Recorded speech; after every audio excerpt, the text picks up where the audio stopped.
I never paid much attention to little routines, the kind you do 1,000 times until your brain files them under autopilot. For me, that routine was Aldi. That damn quarter for a cart system? Yeah. I always thought it was clever. Keep the carts organized, keep people honest. Simple Midwestern logic. Back then, I lived in Hollow Creek, a tiny town off I-94 in Wisconsin. Nothing fancy. A few gas stations, a skating rink nobody used anymore, a diner older than my grandma, and an Aldi that everyone swore had the best produce in a 20-mile radius. I'd been going there since I moved out of Milwaukee after my mom passed. The place was quiet, predictable. And after the year I'd had, predictable was the only thing keeping me sane. I usually kept 5 or 6 quarters in the little rubber tray next to my car's cup holder. Habit, routine, comfort. But the day everything changed, I reached into the tray and picked up a quarter I swear I'd never seen before. Its surface was scratched to hell, deep grooves like someone carved into it with a box cutter. At the top, a shaky letter R, not printed, not stamped, carved, crooked like somebody did it while their hand shook. I frowned at it. Probably some dumb high schooler tagging coins, I muttered. I tossed it between my fingers, walked toward the cart line, slid it into the slot, felt the chain pop free, and thought nothing of it. But that night, that damn quarter was waiting for me, sitting exactly where my quarters had been. Same scratches, same crooked R, wet, cold, beads of water dripping from it like it had been sitting outside in a storm. I remember saying out loud, "Man, what the hell?" I checked the pockets of the jeans I wore earlier. Empty. Checked the cup holder. Nothing else was wet. Checked the kitchen counter. No leaks, no condensation, nothing. I brushed it off, told myself I was being dramatic, tossed it back in the tray, went on with life. But the next week it happened again. Quarter in the lock, normal quarter back, and the next morning, same carved quarter in the tray, wet, cold, waiting. This time I said, "Okay, that's weird as hell." I even joked about it at work with my coworker Jess, the only person in the office I liked. She laughed. "Dude, maybe it's your emotional support quarter." Ha ha. No, for real. Maybe Aldi wants you back more than your ex did. I rolled my eyes, but inside I felt the first flicker of dread. And that dread grew the day the carved quarter disappeared from where I taped it to my fridge, because yes, I taped it there just to prove I wasn't losing my mind. When I came home after work, tape still there, quarter gone. I felt my throat tighten. I whispered to the empty apartment, "Hello?" Stupid, I know, but the place felt wrong, still, heavy. That night, as I tried to sleep, I heard faint metallic rattling outside my window. Clang. Shh. Clang. I lived on the second floor, no carts anywhere near my building. The next afternoon, things escalated. I pulled into Aldi, walked toward the store, and froze. A lone cart sat away from the others, facing the wrong direction, unlocked. And sitting right in the child's seat like an offering, the carved quarter, my carved quarter, dripping water, cold fog rising off it. I felt a twist in my stomach. "I'm not touching that," I whispered. I grabbed a different cart, kept my head down, shopped in silence. But at checkout, the cashier, this kid named Riley, maybe 19, red hoodie, hair tied back, stared at me too long. "You're the guy, right?" she asked. "What guy?" "The one with the quarter." I froze. What quarter?" She tilted her head like I was playing dumb. "You always take it. Every time." I mumbled something and rushed my bags out the door. At home, I stared at my hands like they weren't mine. I didn't want to touch anything, didn't want to open any drawers, didn't want to look at the tray in the car, but I had to. And sure enough, the carved quarter sat in that tray like it owned the damn spot. I whispered, "Why me?" The dream hit next. Thunder shaking the walls, rain smashing metal, rows of carts fighting against wind. A figure pushing them together, jerking stiff motions, like someone forcing a body that didn't want to move. A man, young, soaked uniform plastered to his skin. The name tag, impossible to read. Just a bolt of lightning, a scream, and a flash of a quarter melting into glowing white metal. I woke up soaked in sweat, heart punching through my ribs. My alarm clock blinked from a power surge. In the kitchen, the carved quarter sat dead center on the counter, covered in frost. When I touched it, it burned my fingertip. I yelped and dropped it. That was the moment I stopped pretending everything was okay. I started digging. Aldi employees don't talk much, but after a few awkward conversations, I found something. A forgotten memorial plaque near the cart corral. I'd seen it 100 times, but never read it. In memory of our dedicated team member lost in the 2011 storm. No name, but scratched faintly at the bottom, barely visible, the same crooked R. My chest tightened.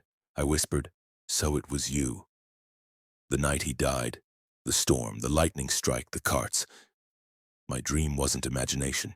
It was memory, his memory.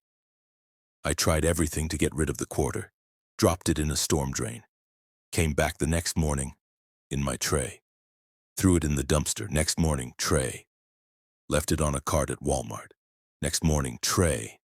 I even drove 20 miles to a truck stop, put it in a vending machine, bought a Coke, left the change, and sped away. Next morning, yeah, tray, cold, wet, waiting. I finally gave in. I used it again, slid it into the lock, felt the chain release, except the cart handle felt warm, like someone had just been pushing it. Inside the store, things felt wrong. Lights buzzing in sync with my steps, employees glancing at me, then looking away fast. A weird hum near the freezer section, almost like whispered breath on glass. And when I passed the freezer doors, my reflection didn't move right. I froze. My reflection pushed the cart before I did, half a second early, like it was leading me. "Okay, nope, nope, nope," I whispered, backing away. But something pulled me forward, not physically, more like that pressure you feel in nightmares when you're forced towards something you don't want to see. I finished shopping as fast as I could, hands shaking. When I returned the cart, I pressed the release button, and the quarter in the slot glowed faint red. When it dropped into my hand, it burned. Lightning cracked outside, power cut instantly. Store went pitch black. The automatic doors slammed shut, and then carts started rolling, not drifting, moving, dozens of them clanging, rattling, organizing themselves in the dark. My breath caught, because in the flickers of lightning through the glass, I saw him, the young man from my dream, soaked uniform, skin pale and cracked like dried mud, hair plastered to his forehead, hands gripping a line of carts, pushing them into a perfect row. He kept his head down, but when he finally looked up, his eyes flashed white with the next lightning strike. I stumbled backward. He lifted a hand, and in it, the carved quarter, glowing, steaming. He opened his mouth like he wanted to speak, but all that came out was the metallic scrape of carts grinding together. Then, darkness. When the lights flickered back on, every cart in the store stood perfectly stacked, chains locked, rows straight as soldiers.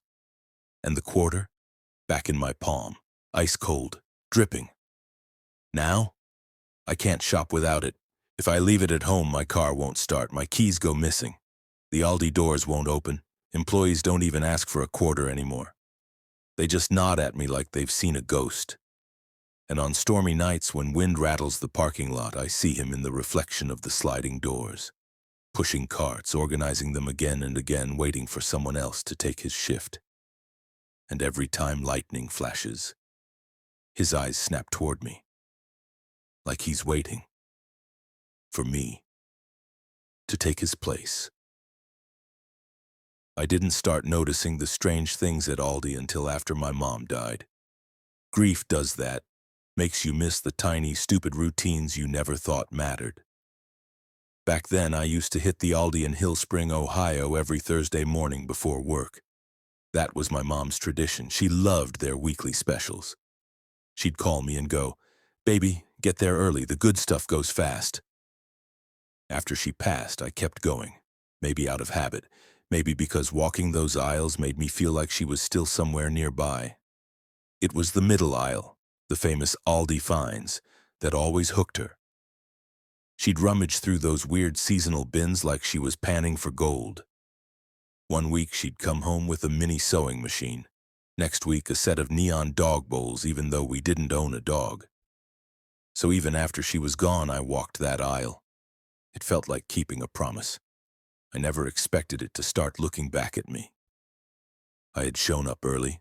Sun wasn't even fully out. Maybe 10 customers inside. A couple of folks in work boots grabbing cheap coffee pods and breakfast sandwiches.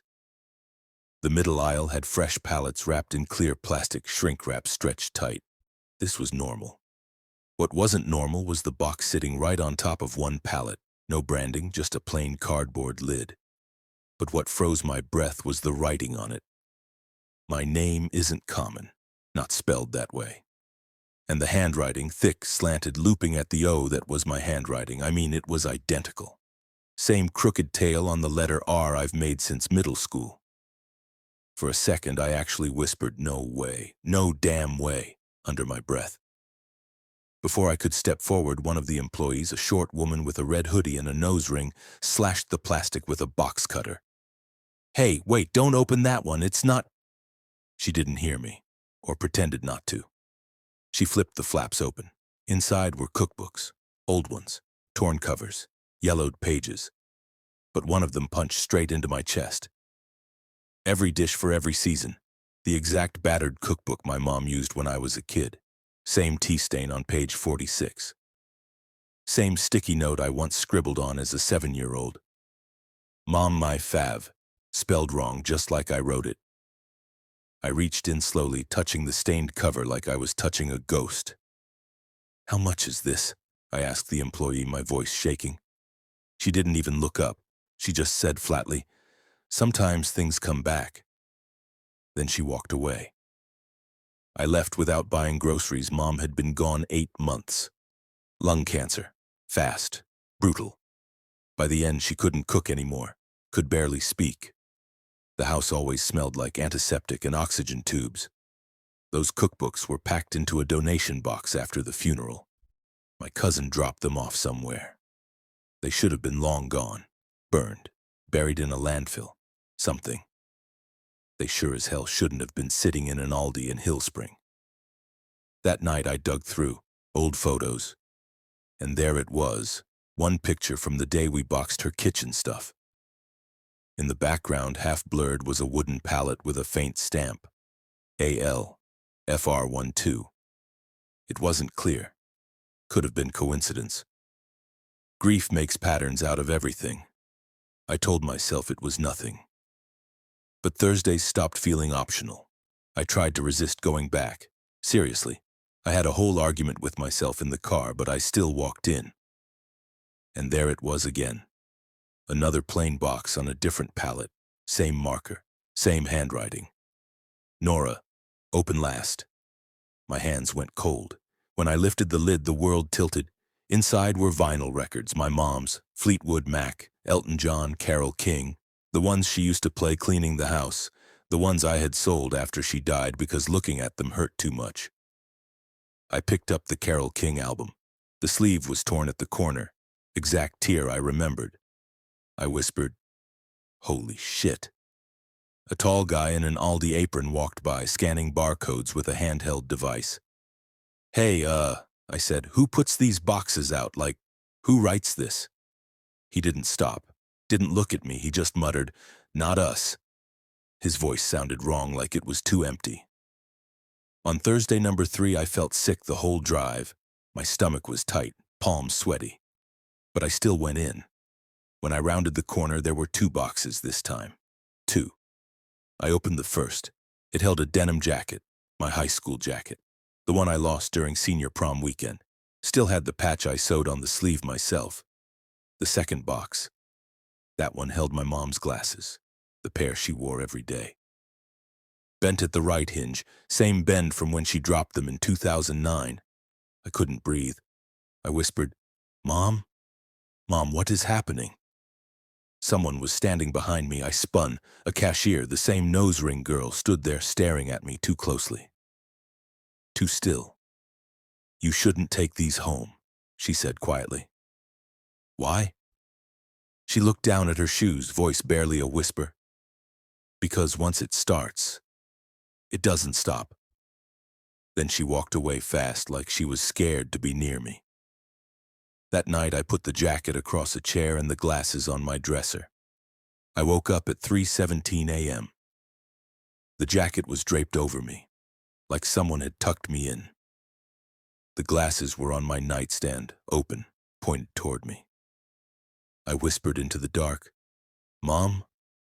A soft knock sounded from the kitchen. Knock. I didn't go see.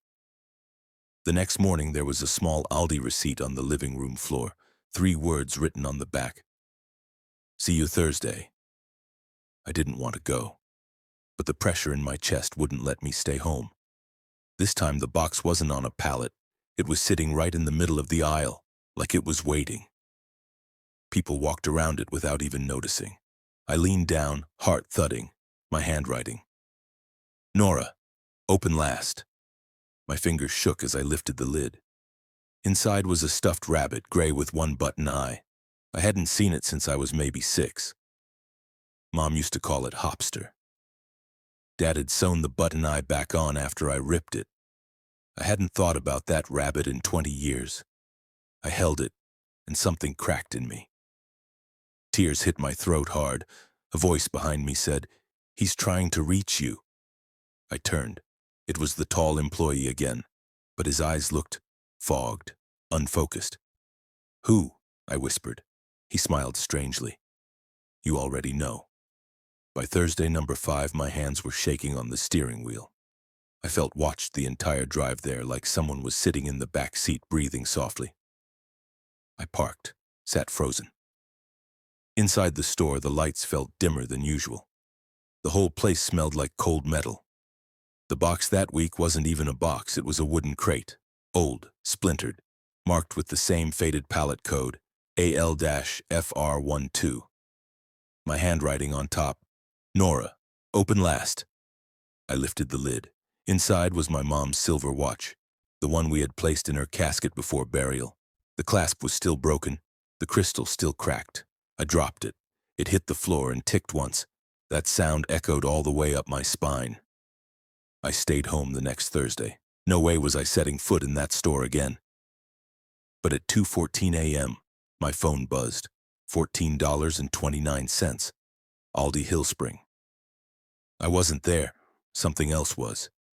There was a shadow under my front door, a box sitting outside taped tight. I pulled it inside with trembling hands. The handwriting wasn't mine anymore, it was my mom's. "Baby, open last." I opened it. Inside was a picture frame. The photo inside was me, standing in Aldi, holding the stuffed rabbit, smiling faintly. But the timestamp was next Thursday. I dropped the frame and screamed. Every night after that, I heard faint whispers when I passed Aldi. Not hallucinations, not grief. Real. Too real. A voice, soft, raspy, familiar. "Over here, sweetheart, aisle 3, open last." One night I swear I saw a figure standing between the seasonal bins. Someone with my mom's posture, her hair, her sweater. But when I blinked, it was gone. I stopped going near the middle aisle, stopped going near that side of town. Didn't matter. Boxes now show up at my door, on my car seat, on my work desk, always with my mom's handwriting, always with something of mine inside, always waiting for me to open the last one. And I know one Thursday soon, there will be a final box sitting in the middle aisle, not holding cookbooks or jackets or stuffed animals. Something bigger, something breathing. And when that box comes, I know I won't be able to walk away, because grief doesn't let you, and neither does Aldi.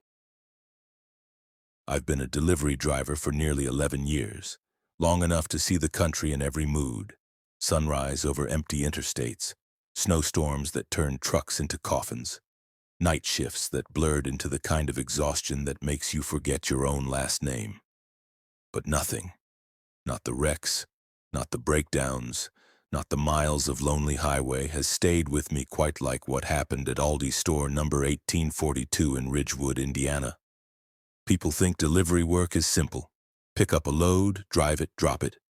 They don't see the quiet parts, the waiting in dark loading bays, the hollowness of deserted commercial lots at 3 a.m., the feeling that something is always watching you just beyond the floodlights. Truckers learn to ignore that feeling. But some nights it doesn't ignore you back. My name is Daniel Rourke, and I'm a contracted delivery driver for Midwest Freight Logistics, one of the many nameless companies that haul groceries for Aldi distribution centers. I've driven to maybe 200 locations across 5 states. But store number 1842 was the first one that ever made me wish I'd taken a different route in life. This is everything that happened. All of it. The night began normally enough at the Indianapolis distribution center. I'd backed my truck into Dock 12, waiting while the warehouse crew finished loading pallets of frozen goods, produce, and miscellaneous dry stock. The warehouse was running that stiff, artificial cold from the freezers, enough to make my breath fog when I stepped into the loading zone. "Rourke," called out Gus, the load supervisor. "You're taking the Ridgewood run tonight." I frowned. 1842? The 2 a.m. slot? He nodded, not meeting my eyes like he usually did. "Yeah. I thought that route got reassigned. Nobody's taken it for weeks." Gus rubbed the back of his neck, eyes shifting away like he was trying to hide something. "Corporate reopened it. You're up." That bothered me. Routes don't get reopened without reason. But I didn't question it. When you're paid per mile, a question is basically a delay. "Fine," I muttered. "You got the manifest?" He handed me a clipboard but didn't let go of it right away. "Listen, when you get there, just drop fast. Don't hang around." I raised an eyebrow. "Why?" "Last time I was there, it was just a gloomy little store with bad parking lights." Gus leaned closer, lowering his voice. "Couple guys have had problems there. Missing items, weird smells, cameras glitching. Night manager walked out and never came back. Their back rooms got issues." "Like what?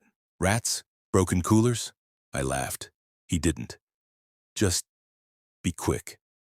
Warehouse guys joke around all the time, but something about his tone wasn't a joke. Still, I took the clipboard and went to inspect the load. Everything checked out. But a few pallets bothered me. One was shrink-wrapped too tightly, plastic stretched like it had been twisted by someone in a hurry. Another had labels smudged in ink, like they'd been rewritten. And a freezer crate was dented inward as if something inside had kicked it. But I'd seen worse loads. I signed my release, climbed into my cab, and pulled out of the lot at 12:41 a.m. 2 hours to Ridgewood. 2 hours until everything changed. The highway was empty, just wind, rain, and the soft hum of tires rolling over wet asphalt. Delivery drivers develop strange instincts. You can tell when a night is wrong. The darkness feels heavier. The silence feels too complete. Even the radio couldn't break the tension. Stations flickered with static like I was driving through a dead zone. 30 miles outside Ridgewood, my headlights caught something strange. A deer, standing in the middle of the road. Not unusual, except its eyes weren't reflecting white. They were reflecting red. I slowed, blinking, thinking maybe it caught the brake lights wrong. But I wasn't braking. My foot was steady on the accelerator. Then the deer tilted its head, slowly like a puppet moved by strings, and stepped backward into the darkness, never turning around, never breaking eye contact. I shook my head. Sleep deprivation does weird things, and I hadn't slept much. I pushed on. When I reached the Ridgewood exit, the rain had stopped, but the fog was thick enough to swallow the world. My GPS glitched twice, recalculating the same turn again and again. I pulled into the Aldo Plaza, the small strip of stores where Aldi number 1842 sat at the far end, half lit by flickering parking lot lamps. The building looked different than I remembered, like the shadows clung to it, stretching long toward me. Normally, there's at least a night manager or stocker waiting at the dock. But the loading bay door was closed and the back lot was empty, which wasn't supposed to happen. I parked, stepped out, and felt the cold air bite. Ridgewood was always quiet, but tonight, it was silent in a way that made the hair on my arms rise. I hit the buzzer beside the loading bay door. One buzz, no answer. Second buzz, still nothing. On the third buzz, the door rolled upward slowly, squealing like old metal. A woman in an Aldi vest stood behind it. At least I thought it was a woman. She had the uniform, she had the nameplate, but her eyes were wrong, pale, glassy, like she hadn't slept in years. "You're late," she said. "I'm early," I corrected. Her lips twitched, but not quite into a smile. "Come in." And that was the moment I should have left. Turned around, shut the dock, driven off, called dispatch, said the store wasn't receiving. But I stepped inside, because that's what drivers do. There were 3 employees inside the back room. The glassy-eyed woman named Marta, a young guy named Tyson with shadows under his eyes, and a stalker named Elliot, who avoided looking at me entirely. None of them looked right. Tyson stared too long. Elliot flinched at sounds behind him. Marta kept her head tilted slightly, like listening for something. I handed Marta the manifest. She took it without reading it. "The manager around?" I asked. "Not tonight." "No? Who's in charge?" "We all are." "Okay. Weird way to run a store." Marta didn't blink. "Unload, quickly." I opened the truck. The fog rolled inside, clinging to the pallets like breath in winter. Tyson stepped forward to help, but Elliot stayed near the far cooler door, watching it like he expected something to come through it. After a few minutes, I asked, "You good, man?" He didn't answer. He just whispered, "Don't let it hear you." My stomach dropped. "Let what hear me?" Marta snapped her head toward him. "Elliot, stop talking." I looked between them. "Hey, if there's some hazard issue, I need to know. Chemical leak? Something in the coolers?" Tyson shook his head. "Just unload, please. The sooner we're done, the sooner it settles." "What settles?" A deep rumbling echoed through the back room. Something behind the cooler doors shook. The floor trembled slightly. I froze. Tyson didn't. He grabbed a pallet jack and hissed, "Move! We need these inside before it wakes up again." "What wakes up again?" I demanded. Marta's voice dropped to a whisper. "Not what. Who?"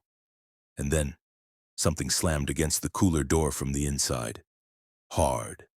The metal bulged outward for a split second. Elliot gasped. Tyson swore. Marta went pale. I stepped back, pulse hammering. "You've got someone trapped in there?" "No," Marta whispered. "We have something trapped in there." "Explain," I demanded. Marta shook her head. "You wouldn't believe us." "Try me." Elliot swallowed. "Something lives behind the freezer tunnels." I blinked. "Freezer tunnels," Tyson pointed to the cooler. "These old stores were built on top of old storm cellars from before the plaza existed. Some freezer corridors connect deeper underground. We found rooms that shouldn't be there, hallways, doors covered in ice. We kept hearing things breathing, scratching." "This is insane," I said. "Is it?" Tyson pointed at the dented door. "Look again." Another slam hit the door from the inside, harder. The metal shuddered. Something scraped, something huge.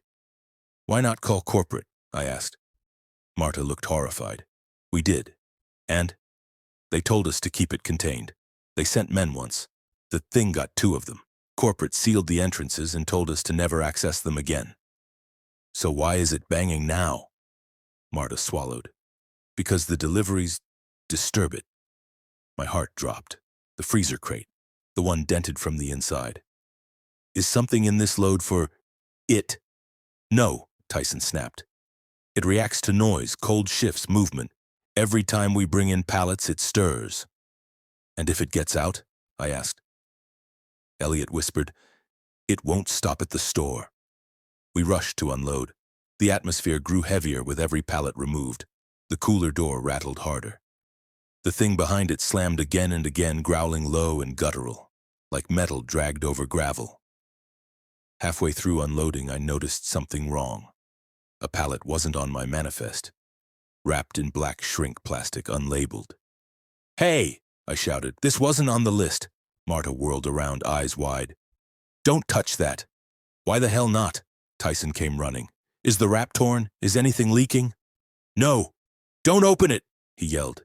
Elliot backed away, whispering, No, no, no! They sent another one! Another what? Before anyone could answer, the pallet shifted, moved, on its own.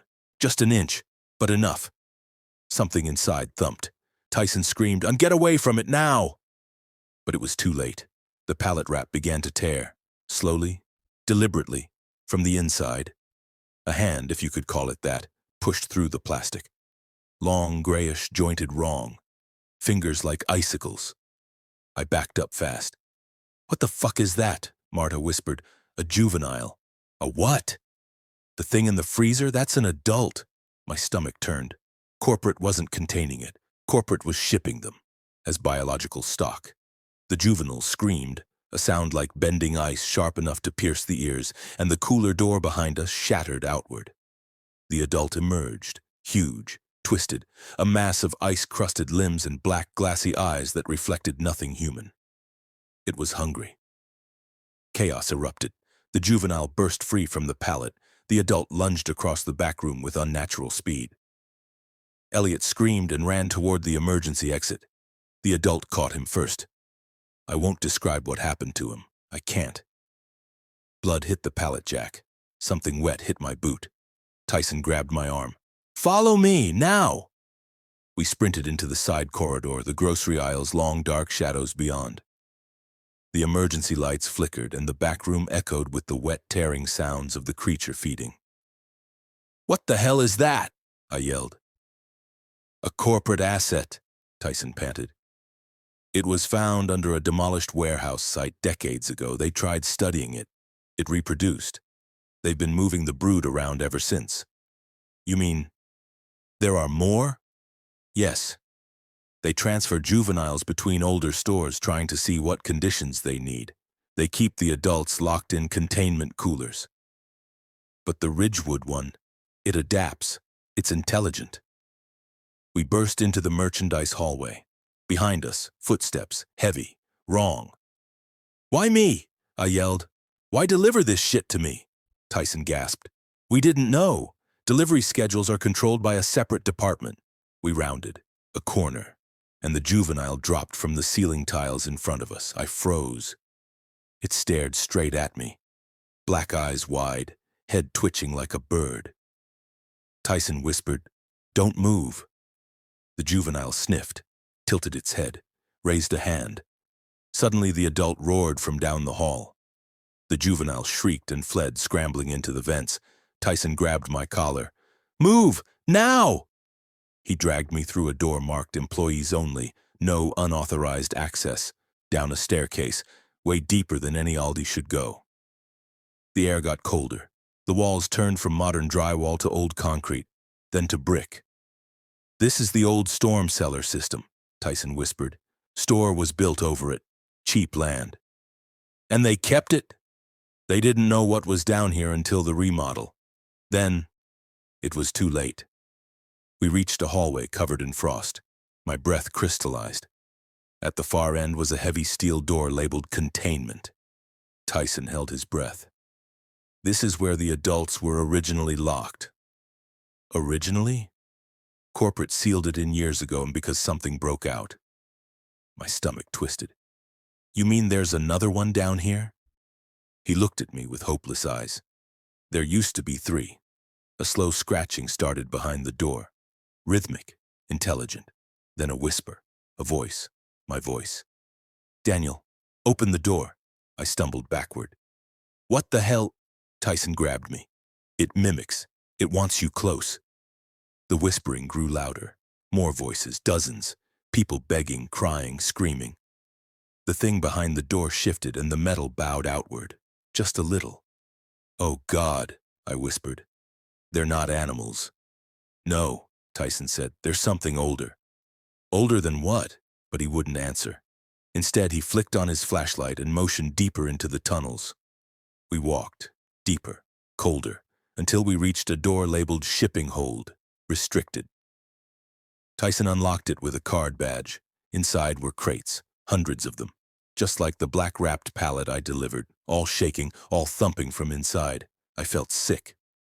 They're distributing the everywhere. Tyson nodded weakly. Every region. And the one upstairs? It wants them back. It can sense when juveniles arrive. So it was reacting to my delivery. Yes. And when it escapes? Tyson looked at me with dead eyes. It will come for you first. A thunderous roar shook dust from the ceiling. The adult had found the tunnel entrance. I turned. We need to block. Too late. It tore down the stairs with blinding speed, its limbs scraping stone, its breath misting the air with cold. Run! Tyson shrieked. We sprinted through the shipping hold as juveniles shrieked inside their crates, reacting to the presence of the adult. The creature smashed through metal racks like cardboard. It reached Tyson first. He didn't even have time to scream. The flashlight fell from his hand and rolled toward me, flickering. I grabbed it and ran deeper into the tunnels. No plan, no direction, just raw terror. Behind me, the creature roared. The juveniles screamed inside their crates. The ground trembled. I burst into a final chamber, massive, circular, lined with old brick and frost. At the center was a broken cage. This was where it had originally been held. A place older than any Aldi, older than Ridgewood, older maybe than anything human. There were carvings on the walls, primitive symbols, warnings, not to contain it, but to never disturb its ground. We had built stores over its nest, and now it wanted everything back. Footsteps thundered behind me. I turned, flashlight shaking, just in time to see the adult charging. I dove aside. It slammed into the broken cage. Brick shattered. The chamber shook violently. Something cracked above. Then, the ceiling collapsed. Tons of concrete and steel crushed down. I curled into a ball and prayed. When the dust settled, the creature was buried, for the moment. I crawled through the rubble, lungs burning, back up the tunnels, up the stairs, through the employee hallway, past Elliot's body, past the shattered cooler door, past the ruined pallets, out the loading bay, into the fog.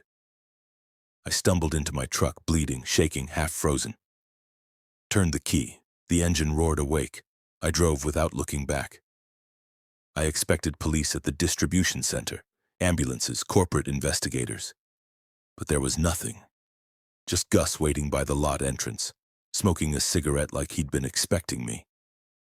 He looked at the scratches on my arms, the blood on my shirt, the terror in my eyes. You opened a black-wrapped pallet, didn't you? I choked out. What the hell is going on? Gus didn't answer. He just handed me a new manifest. For tomorrow's run. I stared at him. Ridgewood again? He nodded.